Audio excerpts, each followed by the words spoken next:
Welcome to the Climate and Coordination Rcast, where every week we'll be discussing topics related to all things climate change and RChain's role in the solution. We will be discussing technologies that can adapt and coordinate massive amounts of data like never before, forming social architectures that grow collective intelligence, sharing and evaluating data planetarily, all while maintaining personal privacy and personal data ownership. A new decentralized economy is forming as we move from the third industrial revolution, digitization, to the fourth, decarbonization. By building a co-op, built on a correct by construction, concurrent, scalable solution, RChain is structured to build out the new technology that will be required for a flourishing regenerative planet. Please join us on this journey.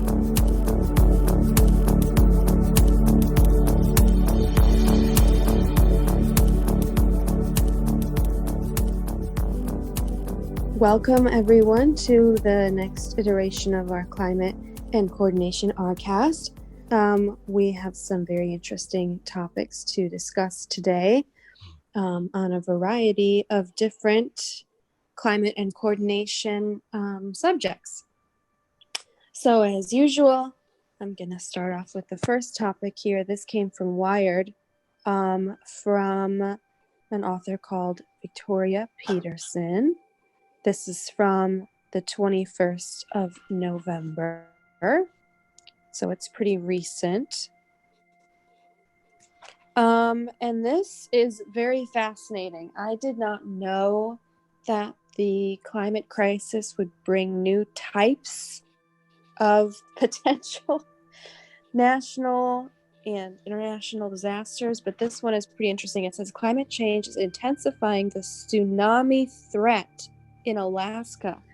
And when I first read this, I was like, what is going on? But then I'm understanding now what's happening. So it says, as glaciers retreat and permafrost thaws, massive landslides threaten coastal communities. Those in turn could trigger giant sea waves. So obviously, if you've got, millions of tons of ice melting, I don't even know exactly what the figure is, but you have huge amounts of ice melting, and then a lot of chunks are going to break off because it doesn't always just trickle away.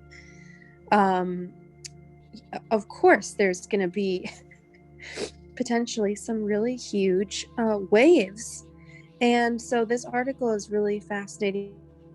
It talks about a couple of different communities in Alaska that are situated on little fjords, sort of along the coast, and they're also just looking at basically how to make sure that the communities along the coasts especially are prepared if there is a sort of tsunami induced a landslide induced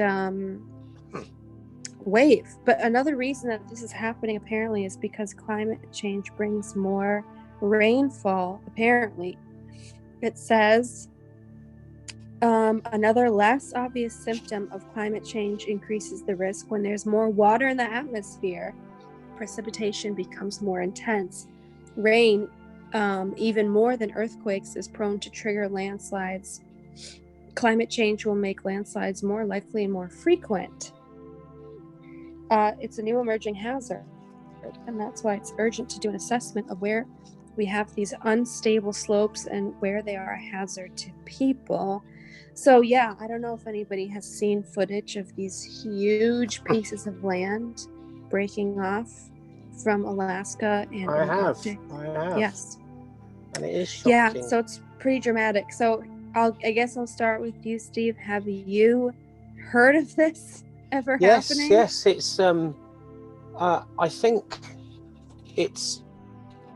I think it's highly likely it will happen. I don't think there's anything we can do. We're too far past that point. And there's nothing we can do as RChain specifically. Those people in those positions need to go higher. I mean, unfortunately, that's the only option, or leave. because I don't think that that's going to change. You know, if you changed the rate of warming, you couldn't make it revert in less than 10, maybe less than 20, maybe even less than 50 years, by which time all the conditions that result in large ice sheets breaking off glaciers and inducing landslides, I think it's inevitable, sadly. It would be interesting to see what's referenced in the article. I have to have a look further down to see what's referenced in the article, to see if that's a sort of conclusion that people have come to. Well, they're saying they want to like improve the alarm system. They want people to kind of be ready to flee. But you know, the people in Alaska, they say, are pretty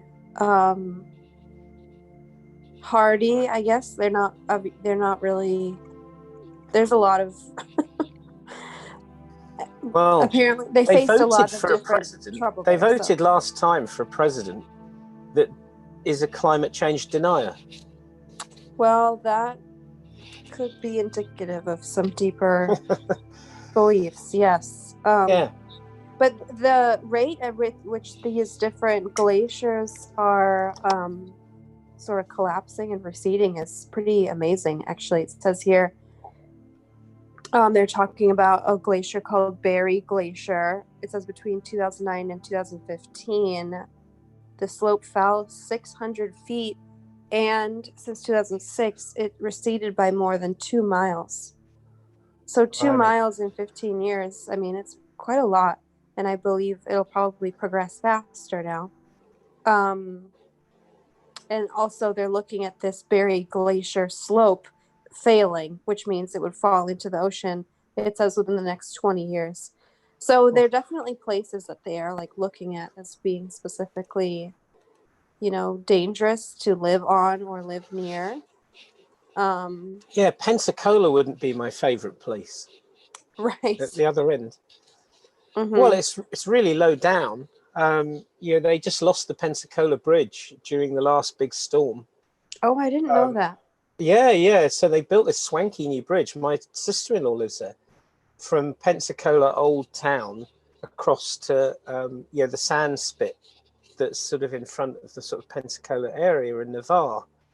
And during the storm buckled the bridge. And it was a brand new bridge.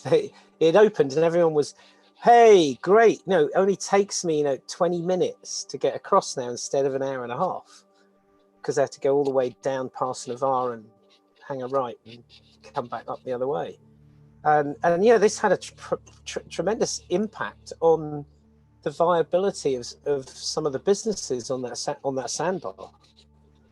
Suddenly, they had a wonderful explosion of growth, and now they're kind of stuffed until that happens. But the problem is if they build it the same way, it's going to happen again. Right. Yeah, absolutely. So yeah, that's fascinating. So I didn't know that, and I'm sure there are a lot of different places that are looking at their coastal communities trying to figure out. I know that New Orleans, and there are lots of places in Florida, obviously in Venice and other places, they always have a debate. Should we invest more in a seawall? Should we just say some of this is going to be lost? It's a really massive coordination effort to figure out how to best spend money and how to best prepare people, especially in places that have already, relied for years upon these measures. Like, that's the thing, is that Miami has already invested billions of dollars in this stuff, and it's still flooding there on a regular basis. It's kind of a bit King Canute, isn't it, really? What does that mean? Well, King Canute was somebody that drew a line not far from where I live, actually. King Canute is an English king. He drew a line in the sand and said, "The water shall not pass." And he didn't understand nature. There are such a thing as tides. And, he drowned. Yeah. Yeah. Right? So, and it's kind of like, whatever Miami does from here, Miami does is really short term. What they ought to be thinking about is, how do we solve the problem? Is how do we take Miami and make it, if you like, decentralize it in some way, and move people out? And it reminds me of a conversation I had with a guy called Craig Gibson. He's quite famous, actually. He's one of the best permaculturalists in the world, and he's what's called the feral elder at Findhorn. He's an Aussie, but he's grown up at Findhorn since he was a teenager. And now he was actually my focalizer when I did my experience week. And talking to him about Findhorn and climate change, I remember saying to him, but Findhorn is, it's almost on the beach. Craig, what's going to happen? He said, well, I won't be here, right? I should be compost somewhere. And that's why we bought what's called the Clooney as a community. And they bought this big sort of mansion thing as well, and did it up and everything, and made it highly sustainable as well. And it's for more communal kind of living rather than having your own house. And the idea is that there's always space for the Findhorn community should they need to move. Oh, I see. Yeah. So they kind of hedged their bet, right. Which is interesting coming from, of all places, Findhorn, who are acknowledged as one of the main communities best placed to be completely sustainable and not contribute to climate change. So they're backing another horse, and it's kind of coming back to Alaska. That if I was living in Alaska, one of those places, I would be looking to, if I want to stay, I'd be looking to build higher. Absolutely, yeah, and definitely that style of communal living, I think, makes an entire community a lot more risk averse, because they're much more efficient as well. Yeah, but you share the washing machines and stuff like that. I'm not sure if that kind of plan would necessarily work for every community. No, it's kind of scary, to be honest, Nora. I mean, it's kind of like living in a giant hotel, but you've got a couple of rooms.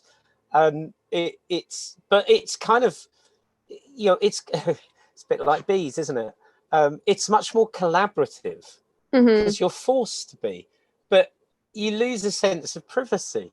I think we all like our sense of privacy. Oh, absolutely. Yeah, the modern world is built on that. Yeah, so, I couldn't wear my pink slippers any other way. Well, we'll get to the bees after this, but I just wanted to mention one more piece, and actually it's kind of two pieces that were sort of tied together. I just thought this was an interesting piece here. This is from Scientific American, November 22nd. This is a climate opinion piece called "We Need a National Institute of Climate Change and Health." And it basically just goes to talk about like the work that the National Institute of Health does, and really just like how severe, the climate crisis is, and basically like the results of not really planning and managing the COVID crisis. And anyway, just goes to say later on that apparently the National Institute of Health has a budget of $40 billion with a B. And it's obviously the best funded, it says here, the best funded health research institution in the world, obviously. But it says only $9 million is spent annually on research directly related to climate change and climate change's impacts on health, which can be, vast when you have, not just people losing their lives to these things, but, we've got all sorts of climate related illnesses happening with, viruses moving around. We got, cancers. We have people suffering from asthma and other things as a result of the extraction technology. So there's a lot that, there is to talk about. But anyway, it's just that this is so interesting to me. It said here, if you scale that $40 billion budget to $100, apparently the climate change and health funding would amount to about 2/100 of 1 penny, which is called, it says here, quote, budget dust. So we're really not like invested enough in doing research on how to not only, save lives, but to just equip people with the right knowledge in order to be able to coordinate when there are these repeated disasters. I was just writing a blog for the RChain blog the other day, and there have been something like 7,000 climate disasters in the last 7,300 days. So we have one almost every day, and that's from the UN around the world. So we really do have a serious threat in terms of how to make sure everybody gets water they need, how to make sure everybody gets, has the cropland they need. All this stuff is really complicated and takes a lot of research. But then I saw immediately after that, I saw a story here from CNN. This is all over the world happening, being reported right now. So this is a very exciting little situation here. Apparently, John Kerry has been appointed as a special envoy as the Climate Czar. I saw it just before. Yeah. So Hooray. we're basically going to have cabinet level climate, group, which is really important. And John Kerry made a speech the other day and said, no country alone can solve this challenge. Even the United States, for all our industrial strength, is responsible only for 13% of global emissions. To end this crisis, the whole world must come together. Your right to rejoin Paris on day one, and your right to recognize that Paris alone is not enough. So I think that's just such a great statement to say that the Paris Accords are not enough, but we absolutely have to rejoin them. And the United States is not alone in this. And no country is responsible for 100%. You know what I mean? So everybody really has to work together. And there was a climate czar under Obama too. So this is not the first time this has happened, but I would say this is much needed now. And I'm glad this position exists. And just one final thing I wanted to say before you discuss your other articles, Steve, and whatever else you wanted to say, was that I want to come back to this. Go on. Okay, yeah. I remember I saw there was a really interesting moment, I think it was last year, and Greta Thunberg and some other young climate activists, Jamie Margolin and some other people, got invited to testify.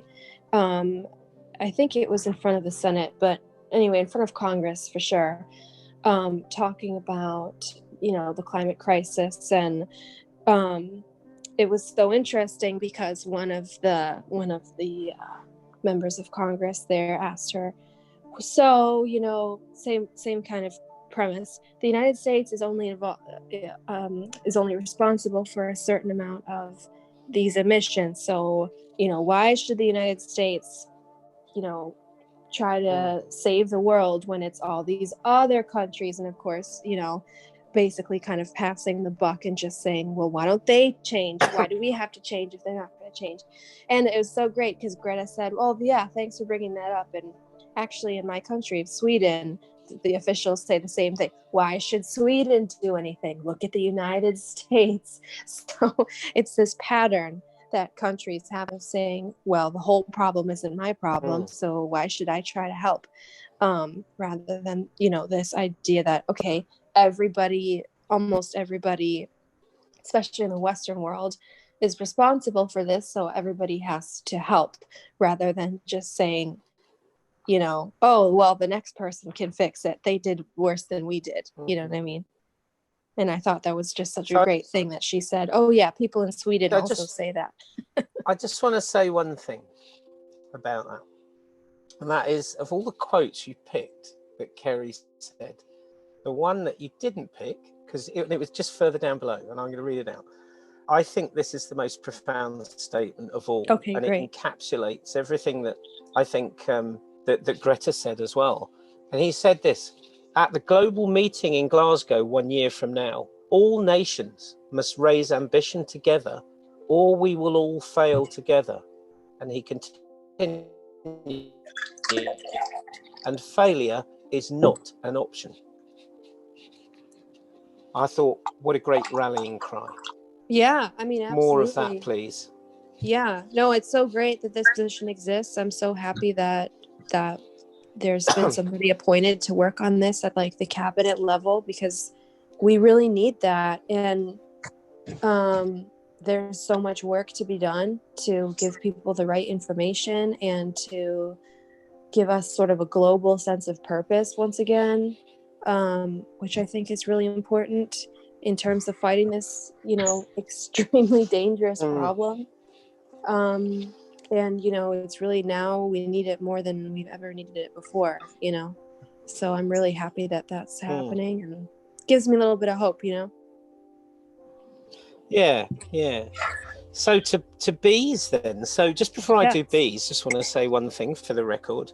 So I tried to send you a link, Nora, yesterday or the day before, because I was listening to BBC Radio 4, and I think you can go onto the BBC Radio 4 website and look at the schedule, and then attach yourself to whichever one it was.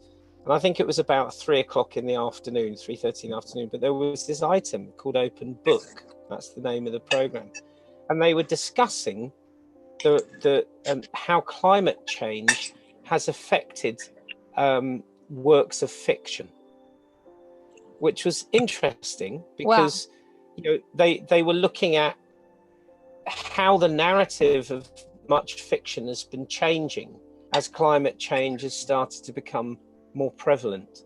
And so, if anyone wants to go listen to that, you just go to the BBC website, look for Radio 4, see if there's a schedule, or search for Open Book on Radio 4. And it was, I think, Thursday, so it was your Thanksgiving, and I think it was about 3:30 in the afternoon.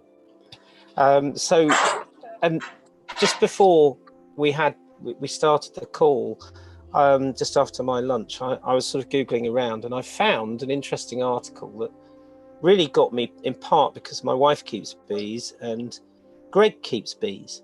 And it is said that, when there are no more bees, we don't have very long to go. We'll be next. So bees are a really important part of the ecosystem that we live in. And they're very susceptible to climate change. And nobody had managed to create a global map of bees to understand different bee populations, where there's high density, where there's very low density in terms of number of species, that kind of protect them from parasites and other things like that. But hey ho, 7 days ago on the BBC, Helen Briggs, the BBC environment correspondent, published a little article that said global map of bees created in conservation first. And what they've done is create this map, and you can go on the BBC website, and if you look for global map of bees, you'll find the article. And there's actually a map of the relative species richness across the globe, which you can look at, which I found quite interesting. And I found that interesting for a number of reasons. I mean, one, bees and their relationship to climate change is known. But actually, bees inhabit the globe, and having a trusted map of bees, of bee observations, would be a really wonderful thing to have. And to have a trusted map of bee observations, I suddenly thought, well, that's amazing, because that's what you could use RChain for. We could provide some mechanism to, who knows, somebody takes a picture of some bees that they see, or a bee, or something like that, and compile a register of bees and share that back to the research community. And I just thought that was a sort of positive, upbeat way of looking at climate change and what we could potentially do with the technology that we have. Yeah, absolutely. And I'm just looking at this, at the link that you sent.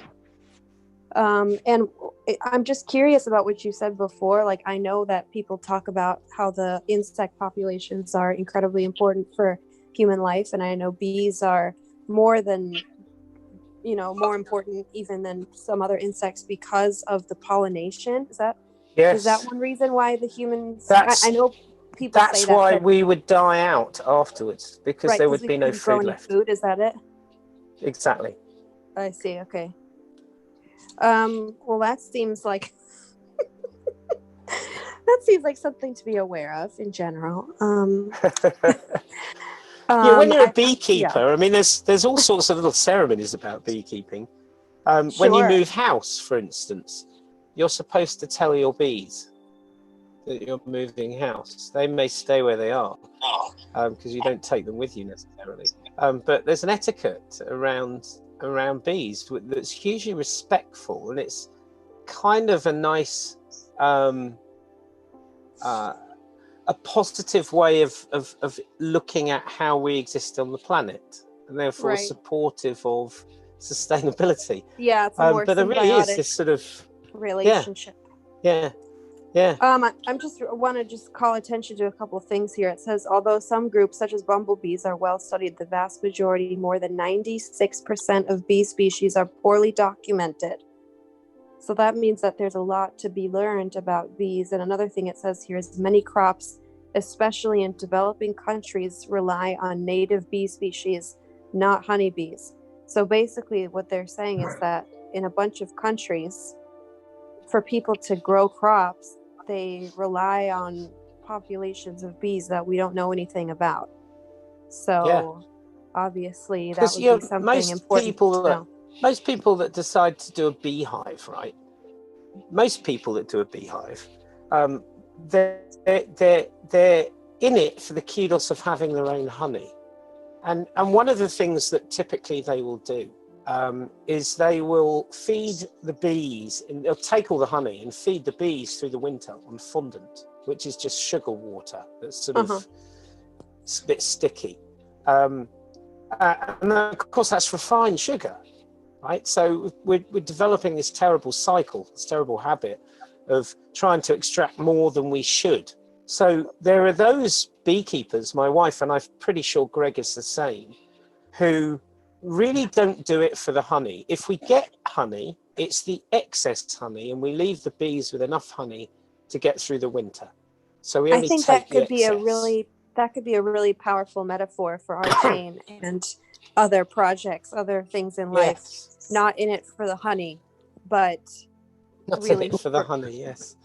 For the greater cause, which is, if we don't save the bees, then, we're all going to have a really hard time. And then the least of our problems will be that we don't have fresh honey. So, yeah, that's amazing. And thank you for sharing that. We haven't really heard much from Darryl or Greg. I'm wondering if either of them have anything they'd like to add to any of this. Oh, I really enjoyed the bee article. It's and the idea of putting a bee map on the blockchain. Yeah, it's a great thing. It reminds me I feel like things are just starting to come full circle. When I was initially working on the underlying technology, I was thinking about building a data infrastructure for the biotech industry, which is, has all kinds of data issues. But you need provenance for data sets, and you need a lot of different pieces of the puzzle, which is exactly what RChain provides. And so starting to have this biological data sets that are decentralized but trusted is a really important one. So yeah, this is great. I feel like we're finally starting to come full circle. I take it you do not feed your bees with fondant. No. I do give them a little sugar water to help them get started at the beginning of the summer. But in general, they're kind of up to their own devices. Yeah, that's kind of what we do. Yeah.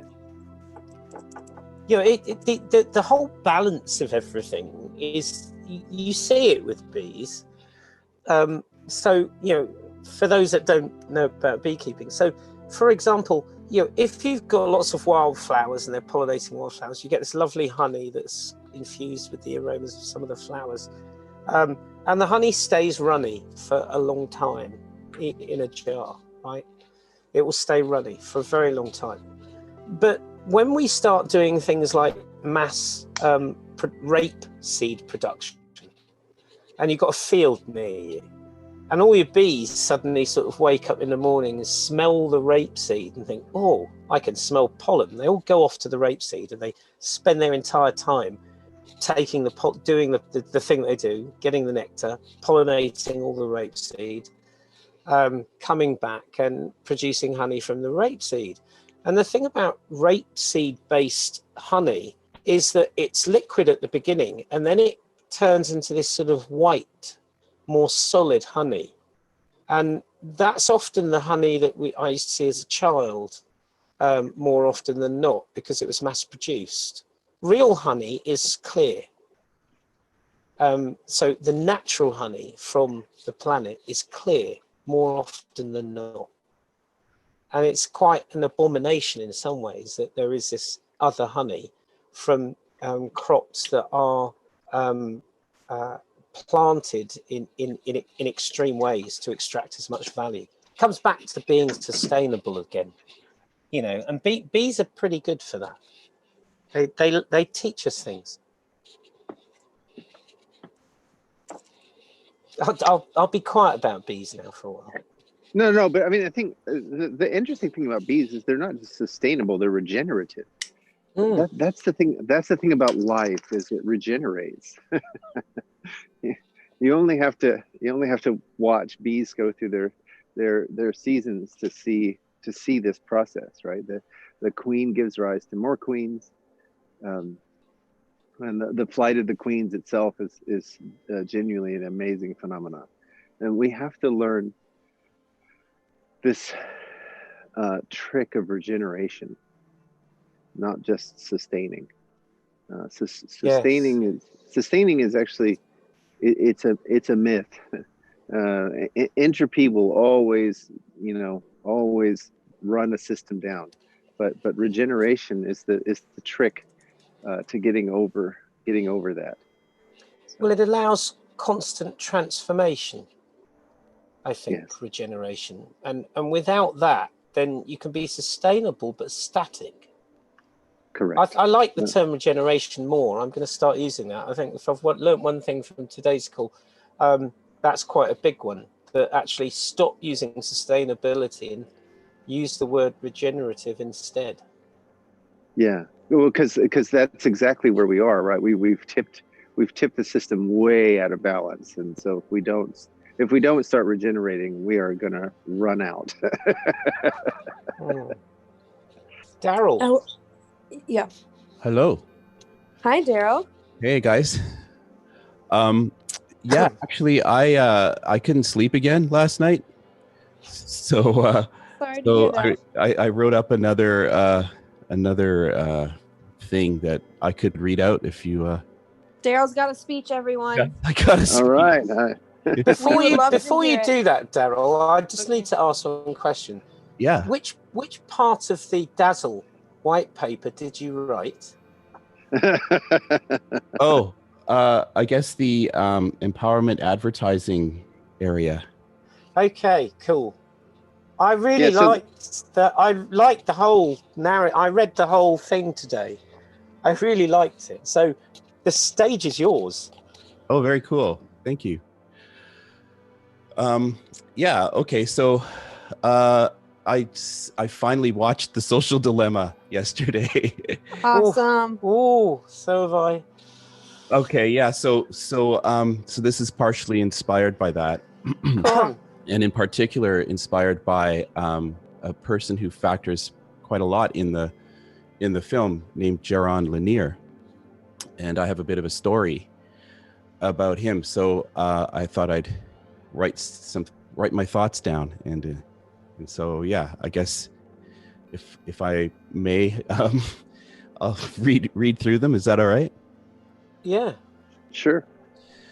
Okay, so in 2003, I had the honor of helping a dear friend, Nico Case, perform a demonstration of human collective participation through music. It was an event called Idea City that was put on by the eccentric Toronto media mogul, Moses Neimer. It was a very expensive ticketed event where rich elites could pay to hobnob with intellectual elites. That part of it was kind of weird. But I ended up having one of the most amazing days of my life at that event because I met some of my heroes, culminating with an after-party visit to a pub where around the table was the likes of John Perry Barlow, the lyricist for the Grateful Dead who formed the Electronic Frontier Foundation with Mitch Kapor, and Wade Davis, author of The Serpent and the Rainbow. So it's like, I couldn't believe it. Pinch me, I'm dreaming. I'm sitting at the table with these, incredibly important people in my life. But the most profound moments of that day was seeing Jaron Lanier's talk and then meeting him afterwards. Jaron Lanier is the inventor of the term and concepts around virtual reality. He deeply understands that if humanity doesn't get its ducks in a row before we immerse ourselves in virtual worlds on a daily basis, it's game over for the human race. Jaron devised the concepts around VR decades before computers were capable of doing the things he proposed. But though I'd love to talk more about the implications of VR, because I believe its arrival is inevitable, and I believe it will actually play a large role in RChain's future, I digress from the subject I'm wanting to stay focused on here. So at that event, Jaron Lanier started his talk about the cuttlefish. Apparently, the cuttlefish, in its crazy evolutionary journey, hacked into its own body, so to speak, to turn its body side into a mirror, creating a sophisticated camouflage system. It's quite a remarkable example of evolution, and Jaron's childlike reverence for nature wonderfully exemplified this evolutionary miracle in his talk. Then he shifted to humans, and he explained that we, too, hacked into our own body to develop a magnificent tool for working together in groups. Humanity's superpower, as Greg calls it.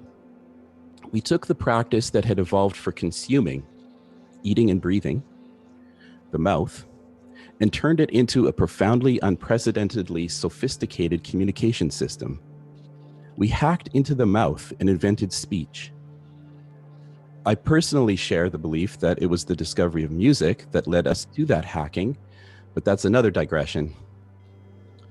So, I have followed Jaron Lanier's career and most of his books since I first discovered him back in the late 80s. So a few years ago, when he made a bold graphic statement about the harm of building our biggest companies around advertising, I accepted it as a religious doctrine to follow.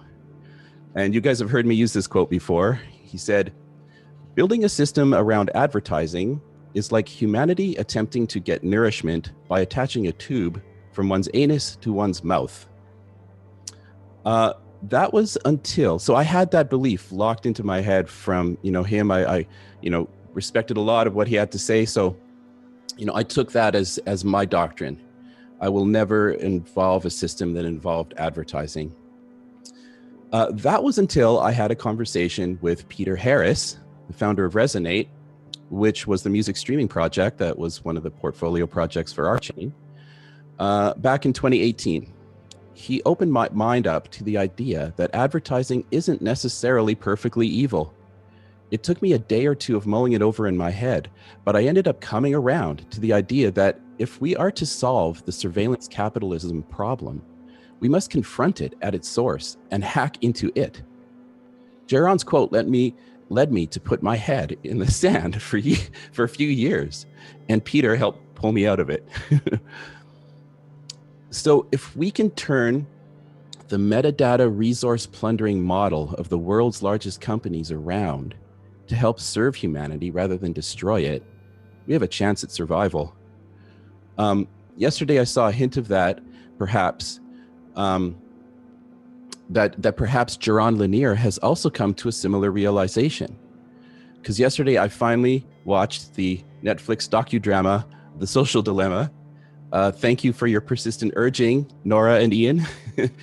and was pleased to see my fearless thought leader, Jaron Lanier, heavily featured in it. I'll start with one quote from him from the film that highlights the gravity of the situation we are in.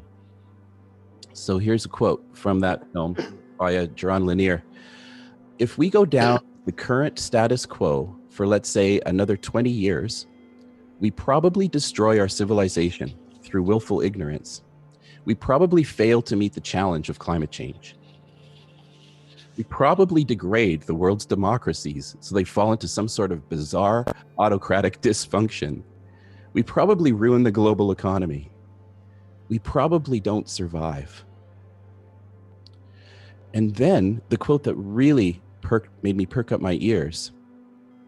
Financial incentives kind of run the world. So any solution to this problem has to realign with the financial incentives. It's almost like he's suggesting that we need to build an antidote to Facebook. We need to build a new model that makes the existing model obsolete, to paraphrase Bucky Fuller. Rather than have society continue to worship at the feet of the high priests of Facebook, Instagram, Twitter, YouTube, who control the keys of who we become, perhaps there's a way to design a system that utilizes the powerful wealth-deriving mechanism of advertising in such a way that heals and grows collective intelligence and distributes the wealth rather than make society turn on each other whilst making a few people obscenely rich so that they can enjoy their sociopathic dance on the grave of our children's future. One of the things that makes RChain unique amongst the other 50 to 100 layer 1 blockchain platforms out there is that we rose out of an existing project that was largely focused on solving this social dilemma. Scenario was an open source social network project dedicated to improving human coordination skills. The incentive towards building this layer 1 platform rose from a project that needed this layer to function properly. And Greg recognized that the other attempts out there had major design flaws that would lead them to major problems down the road. This is still why many of us here are still here at RChain. After all the highs and lows of the journey we've been on, we see RChain as the essential base layer to build these vitally important projects upon. As is well pointed out in The Social Dilemma, the current financial incentives driving the unprecedentedly biggest companies in the world are leading us to ruin. So according now to Jaron Lanier, we need to come up with a model that will guide financial incentives towards the healing from this damage and towards a new path forward. How do we do this? We do what ourselves and other creatures do. We hack into the system to create new tools to awaken a new growth in our evolution. We hack into surveillance capitalism itself. And that's the very thing I hope we're doing. Very good. Very good. And that I've got up the white paper, right? Because I know why you wrote many of the things that you did, because I've also seen that documentary, and I remember those quotes quite vividly, because they're scary, right? I mean, they are scary quotes, but he's right. He's totally right. So there's one bit in there where you say, you do this little thing under decentralized advertising where you talk about centralized and then you say decentralized. And there's one where you say centralized advertising involves unprecedented, rapid and extreme concentration of wealth, full stop. And then you say decentralized advertising represents the rise of a middle class in a burgeoning new user-empowered digital economy, full stop, right? So, and it's that last bit. I wanted to actually put something that would sound like this, right? So I'll read the first one again. Centralized advertising involves unprecedented, rapid and extreme concentration of wealth. Decentralized advertising represents a shift to a sharing data economy in which the end user is empowered through the ownership and control of their own data, rather than blindly handing over what is a valuable asset.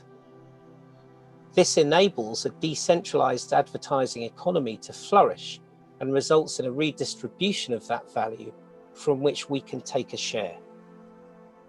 And that's the business case for Dazzle. It's the share of the enablement of the redistribution of the value of all of that data. And I think it's the natural evolutionary maturing as we've gone to the sharing economy, which all are underpinned largely by central authority, right? Be it Uber, be it Airbnb or whatever, and with your data, be it Facebook.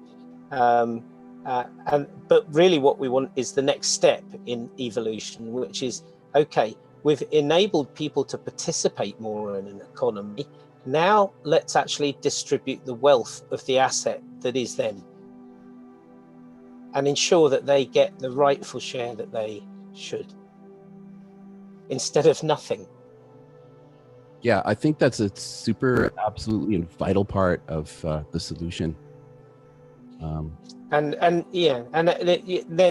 all the other things that you said sort of take place. So I can kind of see why RChain Dazzle kind of represents a path which might be trod that might help us avert this. Yeah, absolutely. Yeah, I did want to say, Darryl, if you remember in the Dazzle, I actually set up an area for origins and related work.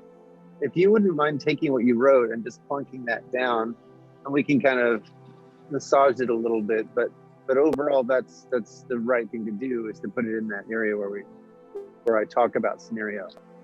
Okay. Yeah. And I think you have not added your name to the white paper. Is that correct? As a co-author? Oh, I didn't know there was a place to do that. Yeah, on the front page, there's Steve Henley has added his name to the white paper. All those people who are making substantive changes, if you could please add your name to the white paper. That's okay. Yeah, it's important. Thank you.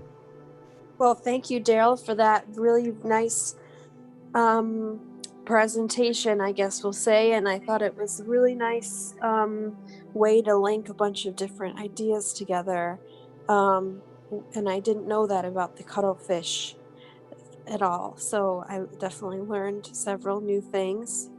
And I'm just really grateful that film came out, because for a while it was in the top 10 on Netflix for like several weeks. So definitely millions and millions of people watched it. There's no question about that. And I think it's just such a critical, message. And I also really share your, I guess I could say skepticism, or just understanding of advertising. I'm also trying to understand advertising and kind of what I believe about it. I'm sort of still forming those ideas myself. So I'm so glad you brought all that up. Yeah, it's a weird thing for me to kind of turn my head around, right? Because for many years I kind of just accepted that Jaron Lanier mantra, and I just told myself I'm not going to build a music streaming service that has an advertising model, because advertising is perfectly evil. But when I had my head turned around by Peter, it took me a while, and I'm still struggling with it. It's because in order to turn the surveillance capitalism model on its head, I think it has to involve the thing that made all these companies the richest companies in the world ever in the history of humanity, as Shoshana Zuboff points out.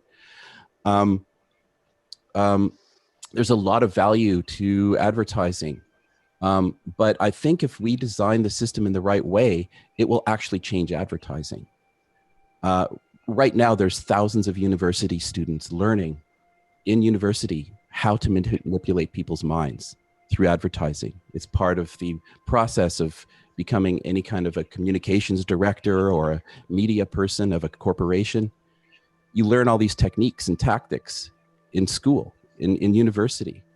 Sure. Any marketing course will take you through it. Yeah. Right. So it's my fantasy that those aspects of our education will be rendered obsolete through a new advertising model that isn't actually devised around deception. You can advertise to somebody. Okay, I'll use an example. I was at a kind of farmer's market run by this lovely Indian family. And the daughter was running the cashier, and the mother was busy stocking shelves, and the father was running around. Beautiful establishment. They just had all this great products. And he notices that we're new customers, and he yells across from the aisle, and he's like, "You got to try our butter chicken. It's so good. It's really good." And I could tell that he truly believed it. He wasn't actually trying to sell me a bunch of crap.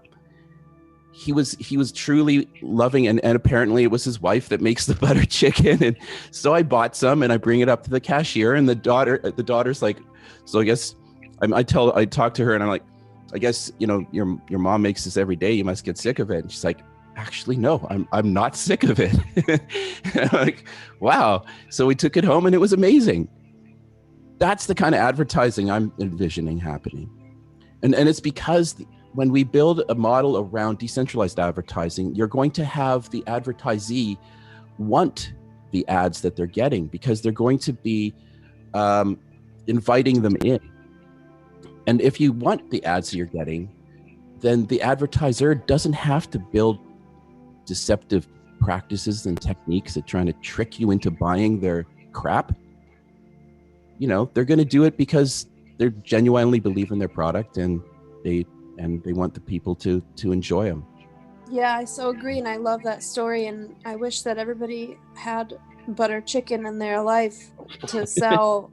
Like, I wish that everybody had something proud of that they could sell, and that they genuinely believed if the customer could experience it, it really would be an asset to their life, But something really fascinating that I think it was Mark Zuckerberg, but I could go back and check. In one of these sort of interviews or sessions a few years back, I remember I was watching it, and they were talking about the need to sort of try to justify the need to collect so much incredibly personal data. It's because, of course, on social media, it's not that we just give up our privacy. We give up basically the ability for corporations and whoever to basically manipulate us based on our previous choices, which is a lot more than just privacy. And Mark Zuckerberg, I think he said this, he was talking about how that's a better experience because you'd get ads that are personalized to you, and it wouldn't just be Darryl, you would get ads about butter chicken, and Steve would get ads about saving the bees, and Greg would get ads about coffee, and I would get ads about whatever I want to do, but it's not really that satisfying. I think the idea of somebody like that, trying to justify this, sort of ad utopia or ad dystopia that we're in, to say oh, but it's better than just getting random ads for random stuff, because Nora doesn't want an ad for, I can't even think of anything, but cat food when I don't have a cat. But it's I'm already getting all this crap anyway, all sorts of stuff that I don't need or want, and I've given up all these intimate pieces of data about my life. So it's we've given up the data and we're still not, you know what I mean? Yeah, I do believe that the decentralized advertising model that we're developing is going to work better. How many ads do you click on? How many banner ads do you get inundated with in one day? I'm going to guess thousands, right? If you add for sure. I mean, I will say though, sometimes I do click on an ad, but it's usually for music on Instagram when I see a post and it's an ad, but it's been pushed to me because that person has selected me to see it though. So. Right. Yeah. Yeah, so it's complicated for sure, and I would love to have more discussions on this call about advertising. I think that would be a really worthy avenue to pursue. We don't have a staff meeting today, so if people do want to run over a little bit, that's okay. Oh, I didn't realize. Okay, yeah. Yeah. I did want to say though that there's something there's something intriguing. There's a kind of parallel. One of the things that I've been working on for many years now is hacking my own impressions, right? So, for example, last spring, the transition from winter into spring, I made sure to get off of social media for 47 days and to replace those impressions with impressions of greenery. So every day I spent at least 20 minutes a day attentively contemplating greenery. And one of the things that was important to me was to let the sort of natural inclination to like, for example, as children, we don't consciously study a language. We have a natural inclination to that allows us to learn the language that is ends up being our mother tongue. And I wanted to allow and activate that aspect of my own cognition, so that the greenery could become like a living language, so that my brain would start to use greenery as the basis for the formation of symbols and meaning making. And it was astonishingly effective. I actually noticed in my morning meditations, the images that would come up were somehow organically based or plant-based, as my brain was trying to represent or repackage to itself its own understanding. So the I guess the point is, if we get to a place where we can hack our feed of impressions, whether it's through deliberation or deliberate movement, I guess it's going to be better if we can kind of use our superpower as our coordination superpower to collectively hack our impressions. I guess that's sort of the boiling it down to the essence of the idea I wanted to get across. Does that make sense? Do you understand the parallel I'm trying to make? I mean, right. Like, do you ever go to your Facebook feed or Instagram feed or whatever, and deliberately hack by engaging particular things, deliberately hack what the algorithms deliver to you? Well, me Yeah. and my friends will constantly say things that we don't actually want or need to see if they appear on the feed, and of course they do. Exactly.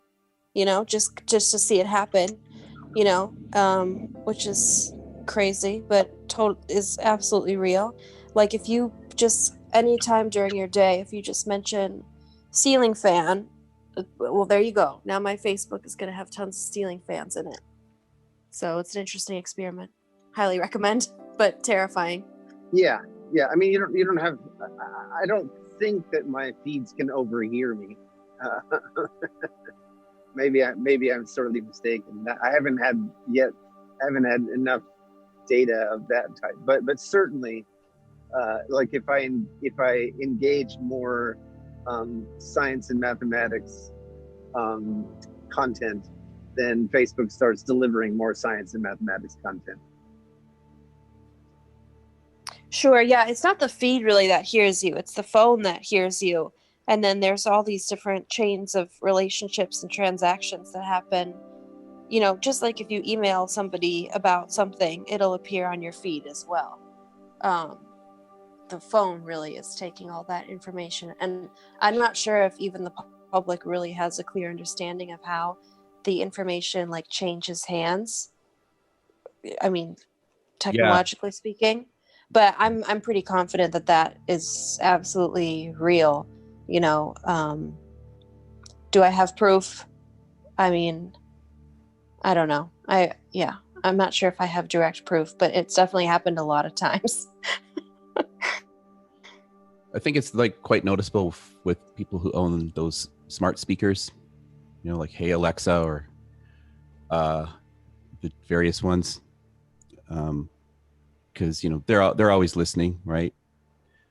So They are. I did a test actually. I got sent one. I got sent one of those Google ones in the post. I don't know why. Google sent me one, and I had it up and thought, hey, it's great for my dad because he could just say Radio 4 or play me some jazz.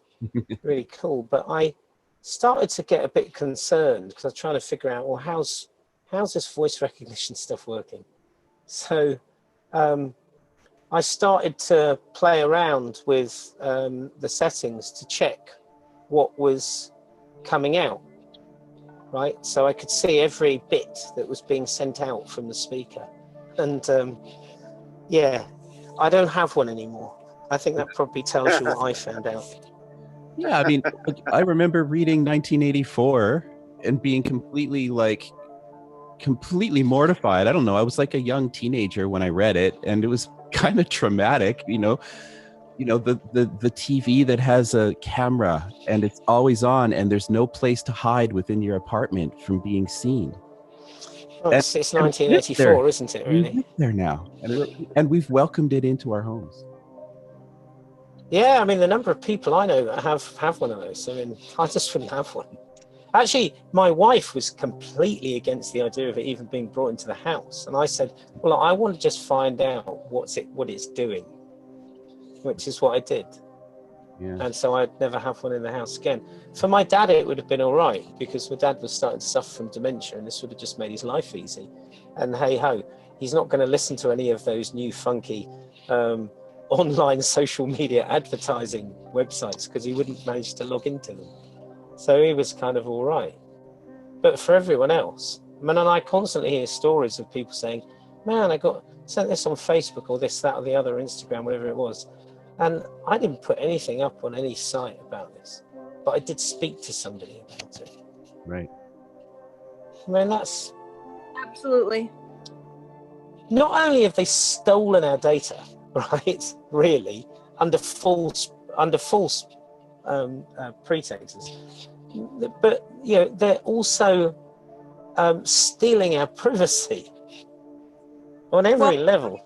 So this is the thing, is that they're not just stealing our data and privacy, because that's like taking things away from us, right? Profiting off of them. They're not just doing that, they're actually changing us, though. That's really the truth of it, is that people think that, by using social media and, by being part of these big ecosystems on a pretty much constant basis, they'll know, what kind of shampoo I use, big deal, who cares?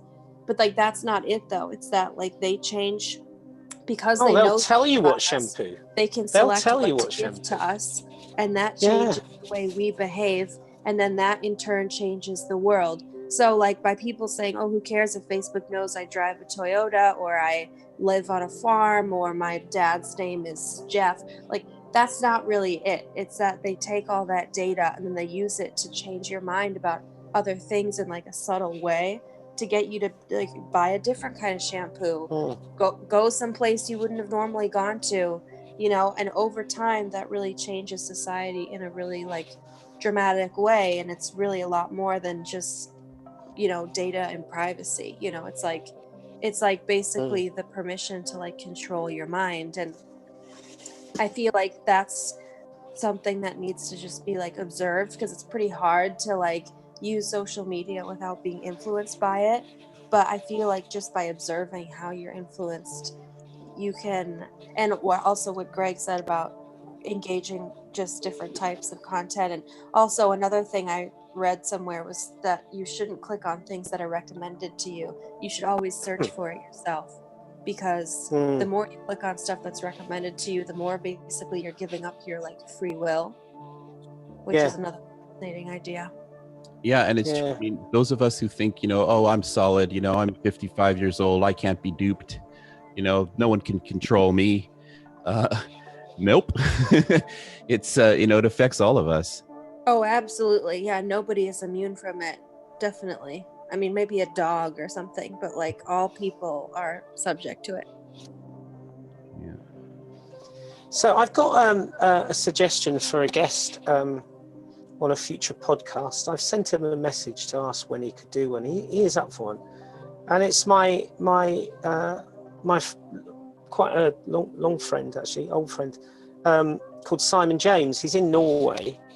He's pretty much at the centre of the Extinction Rebellion in Norway, and you know he's been in jail twice for it, and he knows something about RChain, and I thought it might be quite nice to have somebody tell us, you know, a typical day in the life of an activist. He's a teacher, an art teacher, brilliant sculptor. He's given up teaching for a year just to do Extinction Rebellion. Wow. Yeah, that sounds like a good that's so idea. cool. I'd love to talk with him. So, about I mean, I figured it, you know, you can ask him, you know, what's it like? Because he was telling me, I was having a long chat with him. He was telling me what it was like being in jail. I won't say any more because you guys are bound to ask the question, but it was quite funny, actually.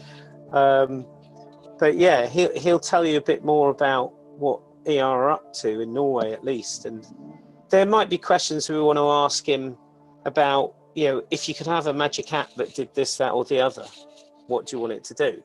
That sort of thing. He'd be up for that too. That sounds great. Yeah, let's definitely invite him on. Greg, were you going to say something? Yeah, I just wondered if anyone else, you know, sort of deliberately, you know, goes through this process of hacking their impressions. Because I do it biannually, so at least twice a year for an extended period of time. I go through some process of hacking my impressions, and I'm curious if other people do that. I haven't, but I'm very aware of what it's doing. Super aware, in fact. I get kind of annoyed at it. And I never click on, you know, I stopped clicking on anything a long time ago, but it's interesting the longevity of it for me, because it's still sort of there. I don't just mean digital impressions. I like for example, I will also adjust my diet as a means of taking in different physical impressions. I will adjust my exercise regimen as a means of taking in different physical impressions. I will also adjust my environment so that I take in different emotional impressions. So I'm curious. Think I'm as a higher order being as you, Greg, to be honest. I mean, I don't know. I feel like I'm, I mean, my wife refers to me as Pooh Bear, right? And that is me. You probably don't have to do any hacking. If you're Pooh Bear, you're already give me a jar of honey and I'm happy, right? So I mean that is like me, really, Pooh Bear, and I think my wife's a bit like Rabbit, really. That sounds like a happy household. It does. They had a really interesting relationship, Pooh Bear and Rabbit. Rabbit. Yeah. Well, my favourite's always Pooh Bear and condensed Piglet. milk, both. Yes. I always like the Pooh Bear and Piglet relationship. And my oldest daughter, the singer-songwriter, she's Eel. Ah. She is Eel. That's funny. And Maisie, I think, is she would be it's Rue's, is it Kanga? Rue's mum. Kanga, yeah. Yeah. She's like, that's what she's. Oh my God, we're all Pooh Bear characters. It's worst place to be. I think on that note, I've got to go in, so I've got to finish off today. It's been a delight sharing these ideas and thoughts with you all. Joining us. Indeed. Have a happy weekend to all. Absolutely. Nora, do you want to bring us out? Oh, of course. Yeah. Well, thank you everybody for participating. Thank you to whoever's listening right now. We appreciate you joining us, and we look forward to having more conversations. So please subscribe to RChain on YouTube and follow us on our social media. And you can become a member of RChain at rchain.coop. And if you do have a guest in mind, email us at climate@rchain.coop. And thank you, Darryl and Greg, so much. Thank you. Thank you, Nora. Ciao. Bye, Greg.